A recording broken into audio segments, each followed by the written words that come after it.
കേരള കിച്ചണിലേക്ക് വീണ്ടും സ്വാഗതം. ഇന്ന് ഞാനിവിടെ ഒരു മത്തി ബിരിയാണിയാണ് ഉണ്ടാക്കുന്നത്. അതിനായി ഞാനിവിടെ 2 കപ്പ് ബസ്മതി റൈസ് കുതിർത്ത് വെച്ചിട്ടുണ്ട്. ഏകദേശം അരമണിക്കൂർ നേരം കുതിർത്തതാണിത്.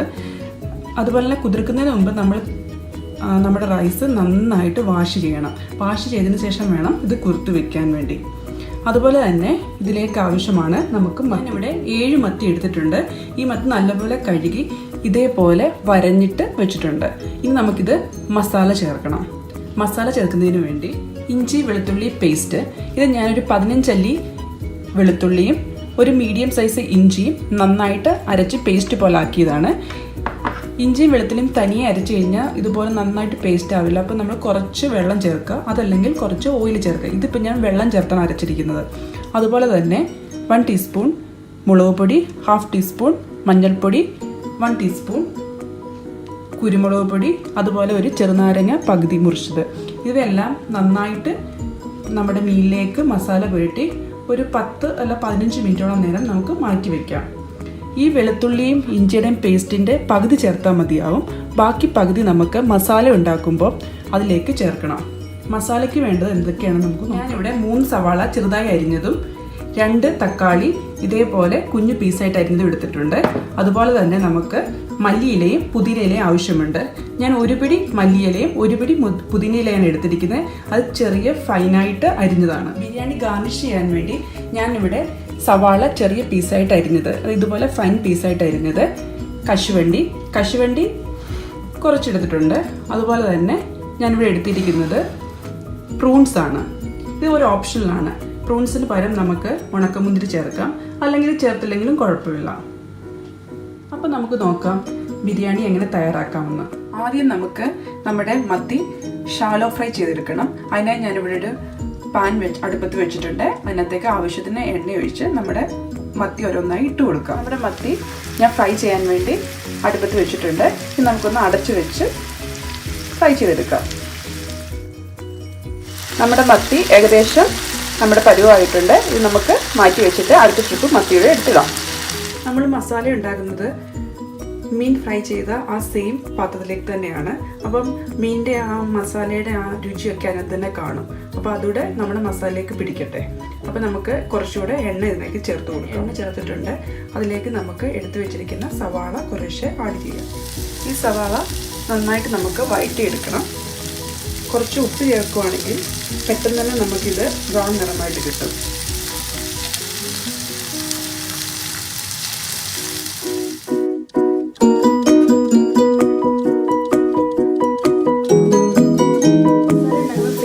തന്നെ നമുക്ക് വേറൊരു അടുപ്പിലേക്ക് ഒരു പാൻ വെച്ച് ചൂടാക്കി, ഞാനിവിടെ വെളിച്ചെണ്ണ അല്ലെങ്കിൽ വെജിറ്റബിൾ ഓയിൽ നമ്മൾ യൂസ് ചെയ്താൽ മതി.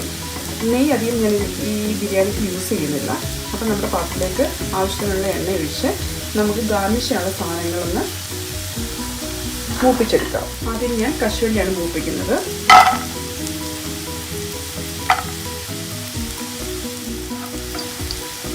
കശുവണ്ടി നന്നായിട്ട് മൂത്ത് വന്നിട്ടുണ്ട്.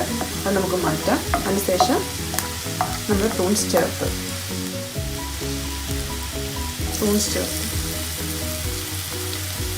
പ്രൂൺസ് അല്ലെങ്കിൽ ഉണക്കമുന്തിരി ചേർക്കാം. ഇത് ഓപ്ഷനിലാണ്. നമുക്ക് വേണമെങ്കിൽ മാത്രം ചേർത്താൽ മതി. ഇതിന് പ്രത്യേക ടേസ്റ്റ് ഉണ്ട്, അതുകൊണ്ടാണ് ഞാൻ ചേർക്കുന്നത്. അപ്പോൾ അതൊന്ന് മൂക്കട്ടെ.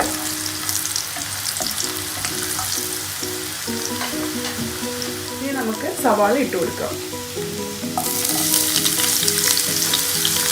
ഇടുമ്പോൾ നമ്മൾ കൈവച്ച് ഇങ്ങനെ ഒന്ന് ആക്കിയിട്ട് വേണം ഇടാൻ. അതിൻ്റെ അല്ലികളൊക്കെ ഒന്ന് ഇളകാൻ വേണ്ടി. നമ്മുടെ മസാല അപ്പുറത്ത് അടുത്ത് തിരിപ്പുണ്ട്. അത് ഇടയ്ക്കൊന്ന് ഇളക്കുന്ന കാര്യം ഓർത്തോണം എല്ലാവരും. ഇത് നമുക്കൊന്ന് ബ്രൗൺ നിറമാകുന്നത് വരെ മൂപ്പിച്ചെടുക്കാം.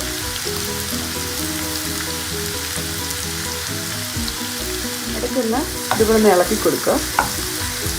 നമുക്ക് നമ്മുടെ മസാല എന്തായാലും പോയി നോക്കിയിട്ട് വരാം. നമ്മുടെ ഉള്ളി നന്നായിട്ട് വഴന്നിട്ടുണ്ട്. നമുക്കിതിനകത്തേക്ക് എടുത്തു വെച്ചിരിക്കുന്ന ഇഞ്ചി വെളുത്തുള്ളി പേസ്റ്റ് ചേർത്ത് കൊടുക്കാം. നന്നായി പച്ചമണം മാറുന്നിടം വരെ വഴറ്റുക. ഇത് നന്നായി വഴറ്റിയതിന് ശേഷം നമുക്ക് നമ്മുടെ തക്കാളി ചേർത്ത് കൊടുക്കാം. തക്കാളിക്ക് അടിച്ചു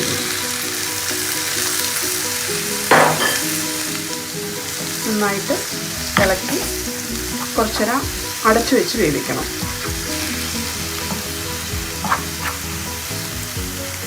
ഈ സമയം നമ്മുടെ അപ്പുറത്ത് അടുപ്പിൽ സവാള മൂക്കുന്നുണ്ട്, അതും ഇടയ്ക്ക് നോക്കിക്കണം.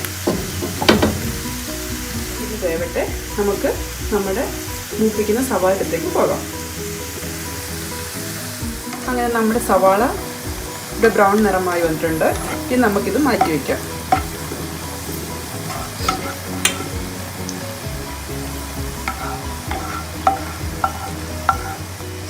നമ്മുടെ തക്കാളി വെന്ത് വന്നിട്ടുണ്ട്.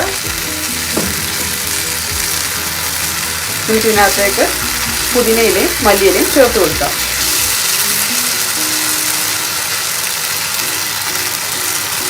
പുതിനയില എന്നല്ലേ ഒരു പിടി മല്ലിയില, ഇതും നന്നായിട്ട് വഴറ്റിയെടുക്കുക.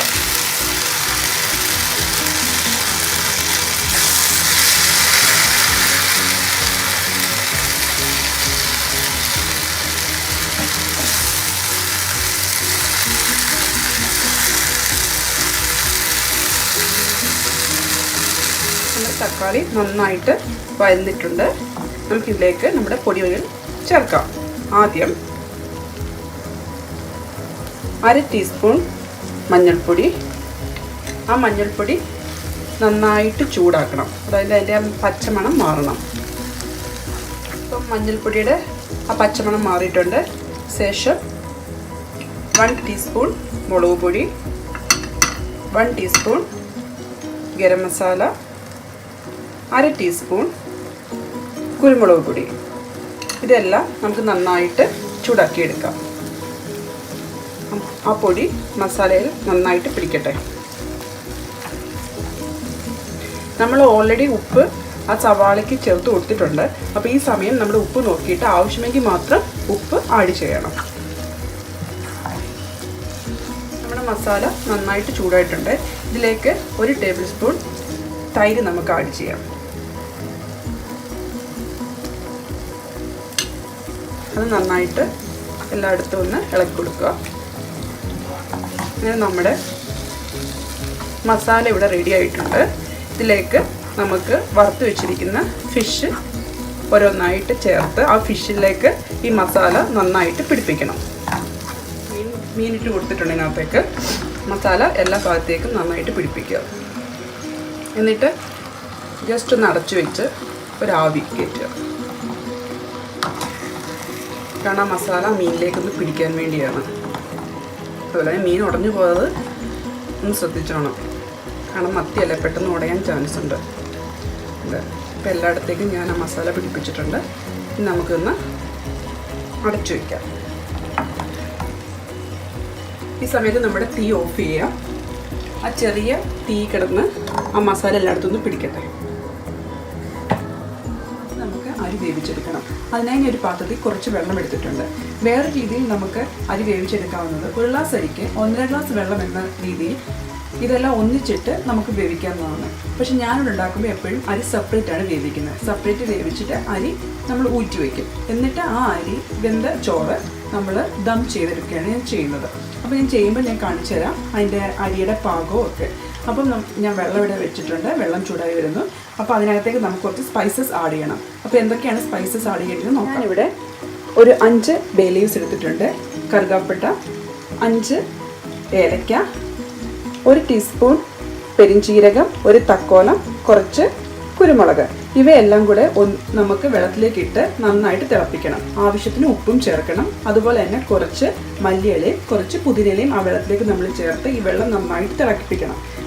തിളച്ച് വന്നു കഴിഞ്ഞ ശേഷമാണ് നമ്മൾ അരി ആഡ് ചെയ്യുന്നത്. അപ്പോൾ നമുക്ക് നോക്കാം അതെങ്ങനെയാണ് ചെയ്യുന്നത്. പറഞ്ഞ പോലെ വെള്ളത്തിലേക്ക് നമ്മുടെ സ്പൈസസ് എല്ലാം ചേർത്തിട്ടുണ്ട്. കൂട്ടത്തിൽ കുറച്ച് മല്ലിയിലയും കുറച്ച് പുതിനയിലയും കൂടെ ഞാൻ ചേർക്കുന്നു. പിന്നെ ആവശ്യത്തിന് ഉപ്പും. ഈ വെള്ളം അവിടെ തിളക്കിയിട്ട് തിളച്ച് വന്നു കഴിഞ്ഞിട്ട് വേണം നമ്മുടെ അരി ചേർക്കാൻ വേണ്ടി. നമ്മുടെ വെള്ളം തിളച്ച് വന്നിട്ടുണ്ട്. നമുക്കിതിലേക്ക് അരി ചേർത്ത് കൊടുക്കാം. കണ്ടില്ലേ, ചെറുതായിട്ട് ഇതേപോലെ ഒന്നിച്ച് അരി അങ്ങോട്ട് ഇടുമ്പോൾ നമ്മുടെ കൈ ശ്രദ്ധിക്കണം. അപ്പം എപ്പോഴും ഇതുപോലെ ഇട്ട് കൊടുക്കുകയാണെങ്കിൽ നമ്മുടെ കയ്യിലേക്ക് വീഴാണ്ട് അരി നന്നായിട്ട് ഇട്ട് കൊടുക്കാൻ പറ്റും.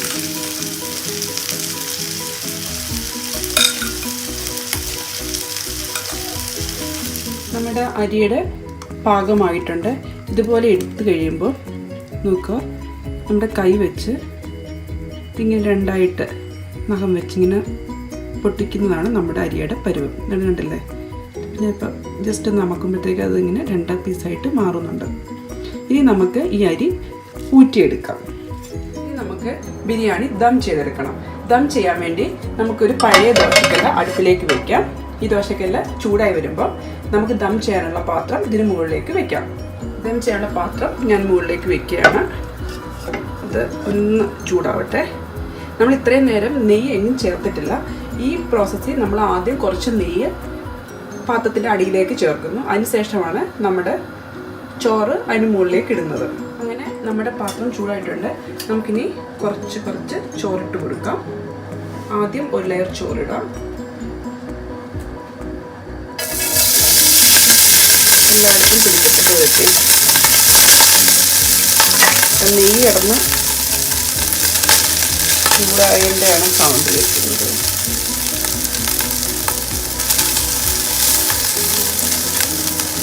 അങ്ങനെ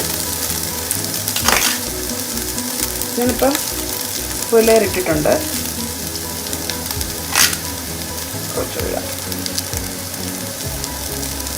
ഇനി ഇതിൻ്റെ മുകളിലേക്ക് ഇത് ഞാൻ ഒരു 5 കശുവണ്ടിയും കുറച്ച് തേങ്ങാപ്പാലൂടെ ചേർത്തതാണ്. കശുവണ്ടി നന്നായിട്ട് അരച്ച് ഈ തേങ്ങാപ്പാലിൽ ചേർത്തതാണ്. ഇത് നമുക്ക് ഒരു സ്പൂൺ ഇങ്ങനെ ചുറ്റിച്ച് ഒഴിച്ചു കൊടുക്കാം. അധികം ആവരുത്. അധികം ആയിക്കഴിഞ്ഞാൽ ഇത് കട്ടി പിടിച്ചിരിക്കും. എന്നിട്ട് കുറച്ച് എല്ലാ ഭാഗത്തേക്കും നമുക്കിങ്ങനെ ഒഴിച്ചു കൊടുക്കാം. അതിനുശേഷം കുറച്ച് മല്ലിയില അതിൻ്റെ മുകളിലേക്ക് ഇടാം. പിന്നെ നമ്മൾ വറുത്ത് വെച്ചിരിക്കുന്ന ആ സവാള കുറച്ച് അതിന് മുകളിലേക്ക്. അടുത്തത് നമുക്ക് നമ്മുടെ മസാലയാണ് ചേർക്കേണ്ടത്. മസാല ഞാൻ വിട്ട് കൊടുത്തിട്ടുണ്ട്. മസാല എല്ലാ ഭാഗത്തേക്കും പിടിപ്പിക്കുക. മസാല ഇടുമ്പോൾ ആ ഫിഷ് പൊട്ടിപ്പോകാണ്ട് ശ്രദ്ധിക്കണം. കാരണം പൊടിയാനുള്ള ചാൻസ് ഉണ്ട് ഫിഷ്. എല്ലാ ഭാഗത്തേക്കും മസാല നന്നായിട്ട് പിടിപ്പിക്കുക. ശേഷം അടുത്ത ലെയർ ചോറ് ഇതിന് മുകളിലേക്ക് നമുക്കിടാം. ഇനിയിപ്പം അടുത്ത ലെയർ ചോറിട്ടിട്ടുണ്ട്. നമുക്ക് അതിൻ്റെ മുകളിലേക്ക് നമ്മുടെ തേങ്ങാപ്പാൽ ഒഴിച്ചു കൊടുക്കാം.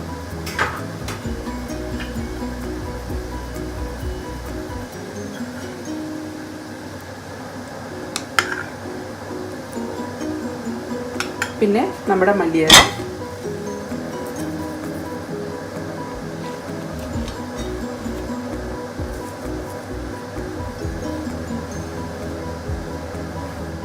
രണ്ട് മൂന്ന് പുതിനയില,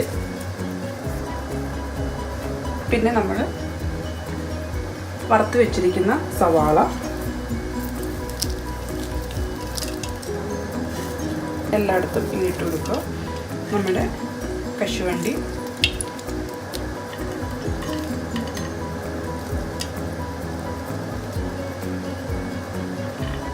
പ്രോൺസ്. ഇനി നമുക്കിത് അടച്ചു വെച്ച് ദം ചെയ്യാം. ഞാൻ ഇവിടെ ഫോയിൽ പേപ്പർ വെച്ച് ഇത് നന്നായിട്ട് അടക്കുകയാണ്. ഇതുപോലെ അതിനുശേഷം ഇതിന് മുകളിലേക്ക് നമുക്ക് ഇതിൻ്റെ അടപ്പ് വെച്ച് അടച്ചു വെച്ച് ഇതുപോലെ. അപ്പം ആവിയൊന്നും പുറത്തേക്ക് പോകില്ല. നന്നായിട്ട് അടയ്ക്കാം. അപ്പോൾ ഈ ദം ഏകദേശം ഒരു 15 മിനിറ്റോളം ഇരിക്കട്ടെ. അതിനുശേഷം നമുക്ക് ഓപ്പൺ ചെയ്ത് നോക്കാം. ഇപ്പോൾ ദം ഒരു 15 മിനിറ്റ്സ് ആയിട്ടുണ്ട്.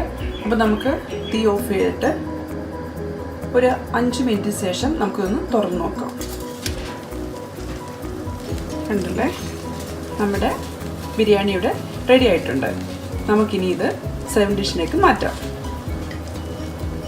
നിങ്ങൾക്ക് എല്ലാവർക്കും ഇന്നത്തെ എൻ്റെ ഈ മത്തി ബിരിയാണി ഇഷ്ടപ്പെട്ടു എന്ന് ഞാൻ വിശ്വസിക്കുന്നു. നിങ്ങളെല്ലാവരും തീർച്ചയായും ട്രൈ ചെയ്യണം. നല്ലൊരു ടേസ്റ്റ്ഫുള്ളായ ബിരിയാണിയാണ്. അതുപോലെ തന്നെ നിങ്ങൾ എൻ്റെ ചാനൽ സബ്സ്ക്രൈബ് ചെയ്യാനും എൻ്റെ വീഡിയോ ലൈക്ക് ചെയ്യാനും മറക്കരുത്. അപ്പോൾ നമുക്ക് വീണ്ടും ഒരു പുതിയ വിഭവമായി കാണുന്നവരേക്കും ബൈ.